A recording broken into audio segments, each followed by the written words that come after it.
Buenas tardes.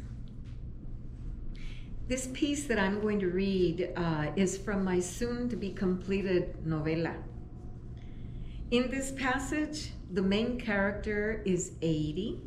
Her husband has just passed away, and she's contemplating a scheme that will get her into heaven. Santos y Diablos.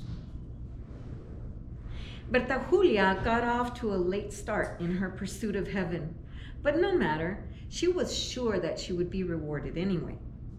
Not automatically, like her mother, who had been a devout Catholic, model daughter, sister, wife, and mother from day one, that everyone believed que Doña Chonita se iba a ir derechito al cielo.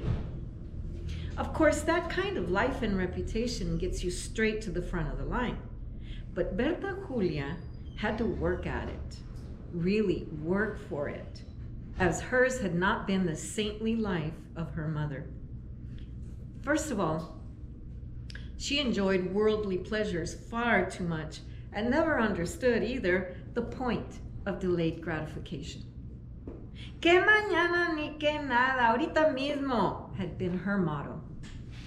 And of the 7 deadly sins, she could never resist a good PR opportunity. She was always looking to market herself. And so she was having to do the work now, at the end of her life. Come to think of it, good thing her husband died when he did, at 80, because it gave her a good 15, 20 years to complete this project. Right after Enrique died, about a week later, once the funeral was over, the last sister had gone back to California, and she found herself totally alone, it dawned on her that she could be next. And so she had to get on it. She imagined the entrance to heaven like the San Luis port of entry. One line of cars miles long. The other, short, only a few cars long. The long line of cars was full of regular people who decided, spur of the moment, vamos a ver a tu nana, or vamos a los tacos. And once there, pues todo se antoja. Que las tortillas, que el pan dulce, que el queso de la carnicería. Might as well. The line would be long no matter how much or little time they spent over there. Now, the other, much shorter line was La Sentry, for cars that had undergone an extensive, months-long background check into the owner of the vehicle and its passengers. Those were not spur-of-the-moment people.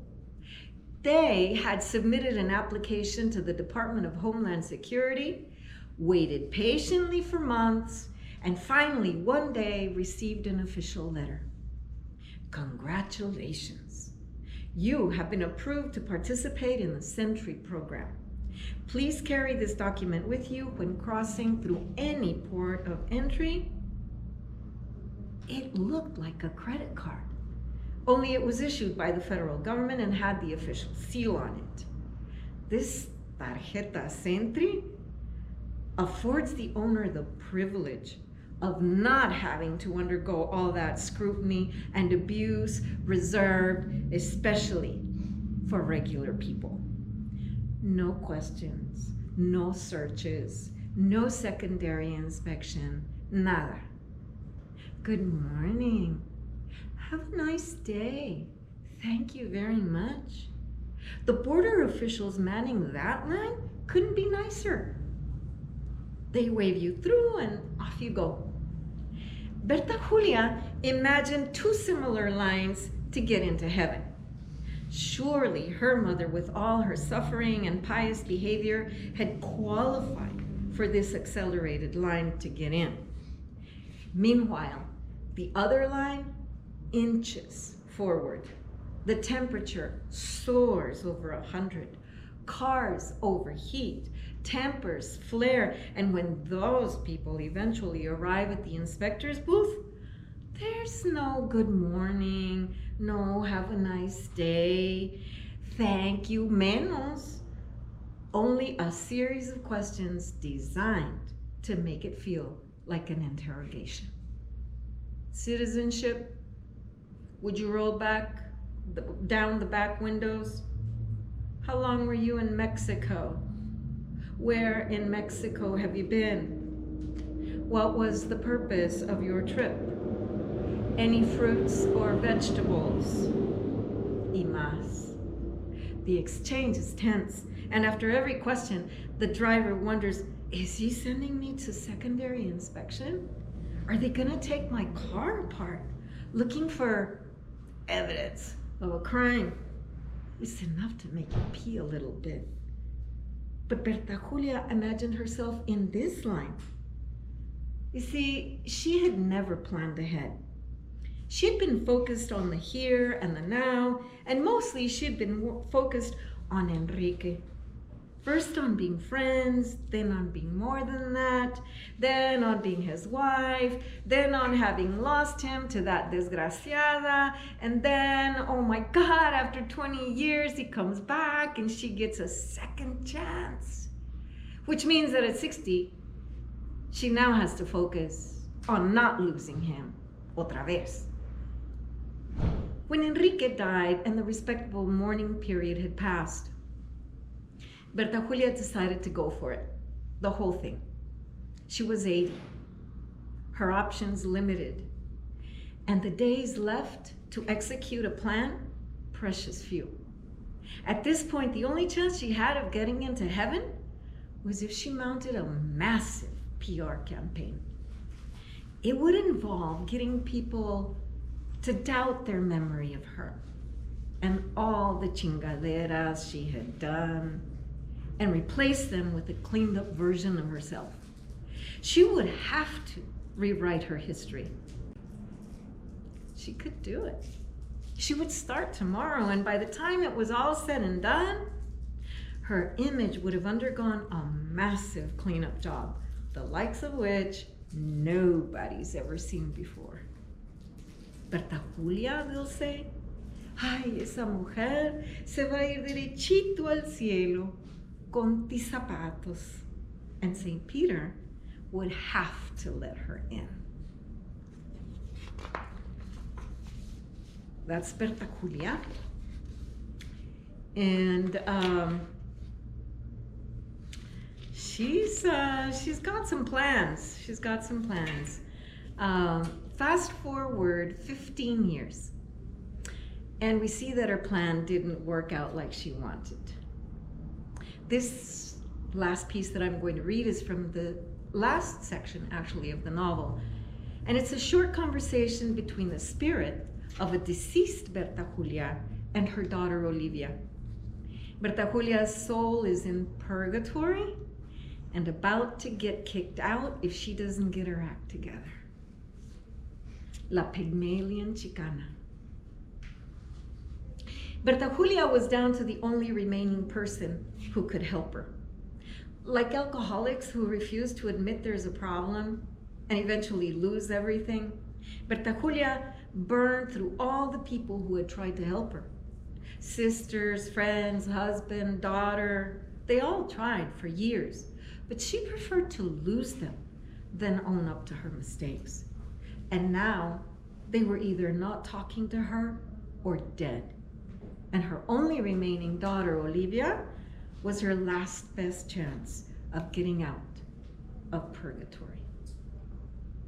Olivia taught special education, and like a Pied Piper, she led her students through lessons no one thought possible. Her secret was tapping into the basic building blocks of all teaching and learning, and those are humility and grace. And her students had those in spades. They came from homes where teachers were revered, families said please and thank you, and accepted help in getting through rough times. Her students, they learned to accept setbacks, then jump up and try again. And it was in watching them develop this resilience that she felt the certainty that teaching was exactly what she was supposed to do with her life. But she had also worked with people who had never been allowed, who should have never been allowed near kids. People who believed some students were unteachable or unwilling to learn. She considered quitting a few times, but then thought, who would be left to believe in them and teach them anyway? So if anyone could teach Berta Julia and help her pass each of the 7 levels of purgatory and earn admittance into heaven, it was Olivia. The problem was, Berta Julia is what they call in our biz a reluctant learner. Olivia was sitting at the kitchen table, tomándose un cafecito. Her nephew, Pilar's son, had just left, gone back to Phoenix, and she was still trying to understand qué había pasado. ¿Cómo estuvo ese accidente? It wasn't my fault. Berta Julia appears. I thought she brought the donut for me. I heard her say that when she stopped for coffee at the Shell station. She said, voy a comprar una dona en tu honor, mami.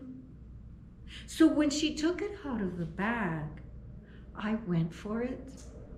I must have scared her, but I swear I never meant for this to happen. No fue mi culpa. Qué barbaridad, mamá, said Olivia. ¿Cómo es posible que le hayas causado la muerte a mi hermana y ahora le estés echando la culpa? Olivia had heard her mother do that before.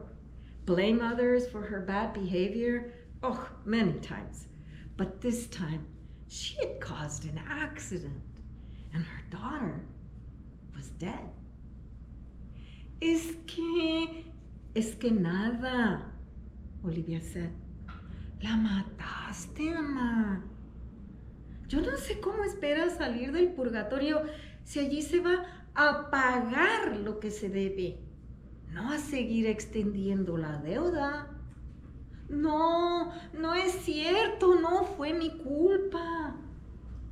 Look, Mom, your daughter's dead because you tried to wrestle away a donut while she was driving.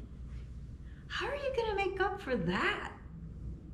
You'd have to starve yourself enfrente de un huerto de árboles frutales until you become gaunt and look like an ascetic. Si en vida no tuviste esa disciplina, ¿qué la vas a tener en muerte? Olivia was done listening. She was exhausted.